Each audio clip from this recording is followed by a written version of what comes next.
지금 사리탑을 세워놓은 그곳에 텐트가 치워지더니 거기서 이제 많은 사람들이 와가지고 시주를 하는 거예요. 아, 저 자리에다가 내가 스스로 야외법당을 세워놓으면은 신도들이 많이 오는가 보다. 그래서 거기다가 텐트로 야외법당을 세웠습니다. 갑자기 회오리 바람이 불면서 그 텐트가 산 중턱까지 날아간 겁니다.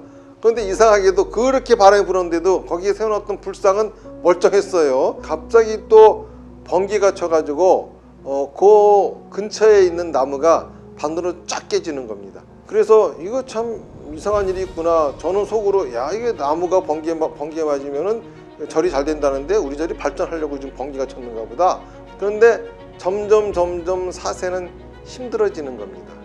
그 석가모니 부처님에 대한 공경의 마음 이런 거는 내려놓고 일단 나부터 살고 보자는 심정으로 사리탑을 갖다가 세우기로 했는데, 그것도 아무렇게나 할 수 없으니까는 우리나라에서 제일 좋은 사리탑이 통도사거든요. 그래서 통도사 사리탑과 똑같이 해야지, 그러면서 통도사 사리탑의 가운데 부분만, 사리를 모시는 부분만 제작을 해서 거기다가 진신사리를 모셨습니다.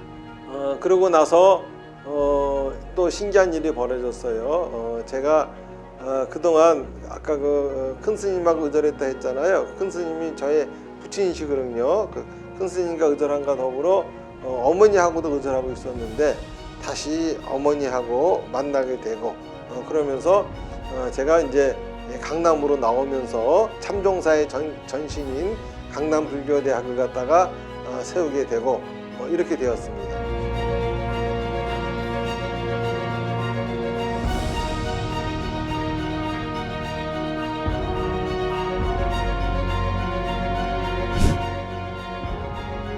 정멸보공 태왕사에서 소원을 이루어드립니다. 오봉사를 매각해서 그 돈을 가지고 서울에다가 절을 지어야 되겠다 이런 생각을 하면서 부처님 앞에서 오봉사의 매각을 기원하는 그런 기도를 했습니다. 그랬더니 갑자기 이런 소리가 들리는 거예요. 텐트를 날리고 벼락을 쳤는데도 아직도 모르겠느냐. 그러더니 갑자기 김대중 대통령하고 김정일 위원장이 만나는 모습이 보이고, 그리고 또 김정일 위원장이 죽는 모습이 보이고, 또 문재인 대통령과 김정은 위원장이 만나는 모습이 보인 거예요. 무슨 의미가 있을까 이런 생각을 했습니다. 혹시 진신사리하고 연관이 되나 하면서 따져봤어요. 진신사리가 서원사에서 오봉사로 올라가기 전 1년 전 딱 그날, 그때가 김대중 씨하고 김정일 씨가 서로 만났던 날이었고요. 큰 스님 방에 모셔져 있던 진신사리를 제가 법당으로 모셨었거든요. 법당으로 모시는 날 김정일 위원장이 죽은 날입니다. 그 조그맣게 사리탑을 세우고 진신사리를 이제 모신 날, 그날 딱 1년 후에 그 날이 문재인 씨와 김정은이 서로 만나는 그런 날인 거죠.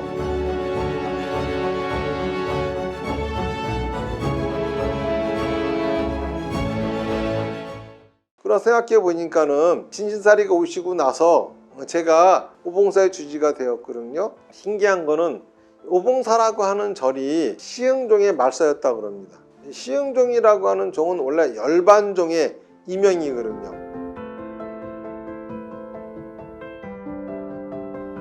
열반종은 고려가 이제 멸망할 적에 주장자를 백제로 날려가지고 그 타고서 와서 백제에서 불교를 전했다라고 하는 보덕국사가 세운 열반종의 이명입니다. 이러한 걸로 봐서 진신사리가 오봉사를 당신이 머물 거처로 정하고서 오셨구나. 그리고 나와 큰 스님을 시붕으로 삼으시려고 하는 거구나. 그렇게 생각을 해서 오봉사에 진신사리탑을 건립하게 된 것입니다.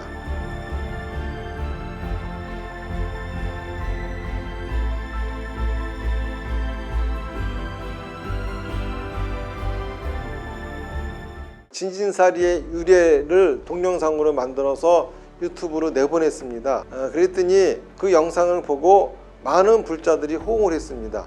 그러면서 이제 동참도 하고 시주도 해주셨는데 그 금액이 그렇게 크지는 않았어요. 사리탑 전체를 건립하는 비용은 5억이었거든요. 5억이라고 하는 돈이 모이려면 아주 까마득한 거죠.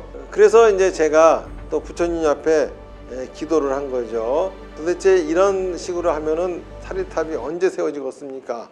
갑자기 또 오봉사 신도 4명이 보이면서 저들을 구제하라 라는 소리가 들리는 겁니다. 제가 보니까는 그분들은 사실 그 오봉사에 도움이 되지 않는 분들이었거든요. 되려 방해가 되는 사람들로서 저들을 갖다가 이제 구제한다라고 하는 거는 그들한테 시주를 권하라고 하는 거였습니다. 제가 이제 울컥하는 거예요.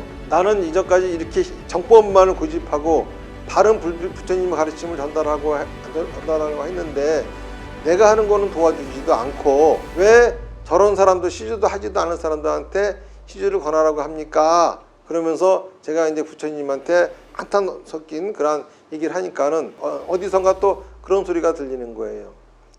너가 고생한 것은 오역죄를 지었기 때문이다. 저들도 역시 오역죄를 짓고 있다. 앞으로 큰 고충이 따를 것이다. 그러시면서 오역죄는 짓지 마라. 지옥에 가더라도 정법을 지키겠다고 하는 마음은 그런 생각은 좋으나 이 세상 모두가 다 구원되어진들 너가 지옥에 떨어진다고 하면은 나의 가르침이 무슨 의미가 있겠느냐.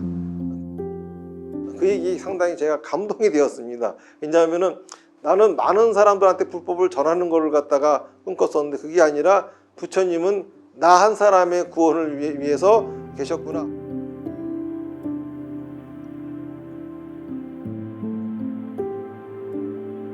이제 그 말을 듣고 그 사람들한테 제가 시주를 권했죠. 그랬더니 그 중에 한 분이 응하셔가지고 큰 시주를 해주셨습니다. 임시로 사리탑을 세웠기 때문에 거기에 기초공사를 하고 다시 사리탑을 세워야 되거든요.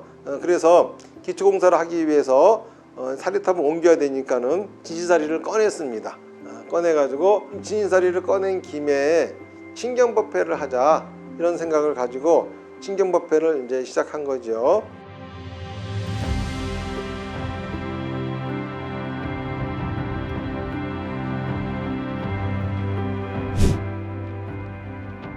정멸복음 태왕사에서 소원을 이루어드립니다. 신경법회를 시작하자마자 이상한 일이 생겼습니다. 그 날을 일부러 그렇게 정한 것이 아닌데 신경법회를 시작한 바로 그 날 갑자기 트럼프가 판문점으로 오는 거예요. 한국으로 오는 겁니다. 그러더니 그 다음날 판문점에서 김정은이를 만나는 거예요. 야, 이거 참 신기하다. 이게 사리탑이 세워지면은 우리나라가 통일이 되지 않을까? 저는 사실은 진신사리가 무서웠습니다. 왜냐하면은 그냥 탑을 세우지 않고 모시고 있다가 상당히 고충을 많이 받았기 때문에 이제는 나한테는 스승의 유골이 아니라 이상한 요물이 아닐까 이런 생각이 들 정도로 무서웠어요. 그래서 기초공사가 되고 일단은 사리를 모실 수 있는 부분은 완성이 되어 있으니까는 얼른 진신사리를 모시려고 그랬습니다. 그래서 이제 신경법회가 끝나는 날, 이제 그 다음 날은 진신사리를 이제 모시는 거죠. 그날 이제 제가 신경법회를 하면서 사마타를 하는데 갑자기 이제 그런 소리가 들리는 거예요. 내가 만나야 될 제자들이 있으니 아직 늦지 마라. 그러면서 갑자기 성문이 열리더니 파발을 든 병사들이 수도 없이 막 뛰쳐나가는 겁니다. 그 말을 듣고서 제가 뭔가 신경법회를 지속적으로 하면은 이 사리탑 불사를 도와줄 큰 스님들이 오시지 않을까 그런 생각을 하고서 모시지 않고 전국에 있는 사찰 큰 스님들한테 이러한 진신사리가 있으며 탑을 세우고 있으니 스님들도 신도분들 모시고 참배하러 오십시오. 이렇게 이제 신문에다가도 내고 편지를 다 보냈습니다. 아무도 안 오는 거예요. 되려 저를 아는 분들은 이제 서진 스님도 사리 장사를 다 하는구나. 그러면서 되려 이제 안 좋은 평가를 받고 그랬지. 되려 이제 좋은 소식은 하나도 없었던 거죠. 나중에 사리탑이 완공되어질 쯤에 알게 된 건데요. 오봉사에는 전설이 있습니다. 오봉이라고 하는 봉자가 봉황봉자거든요. 흔히 이제 다른 오봉사 같은 경우는 봉오리 봉자를 씁니다. 그래서 봉오리가 5개 있는 산에 있는 절이라고 하는 의미고, 또 이제 봉오리 봉자 수적에는 서방정토 극락세계에 아미타 부처님이 머무시는 산이 오봉산이라고 합니다.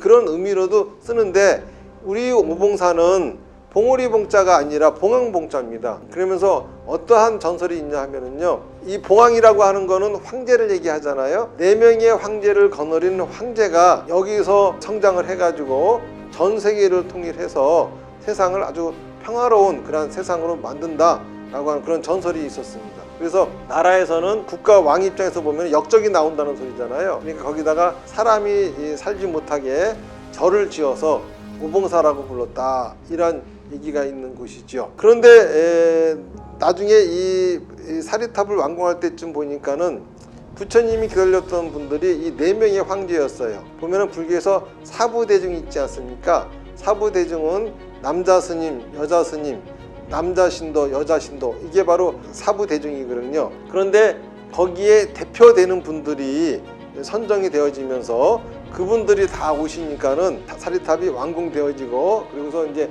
진인사리를 봉안하게 된 거죠. 그래서 진인사리를 봉안할 적에 대표하는 4분이 부처님 진인사리를 모시고 사리탑에다가 봉안을 했습니다.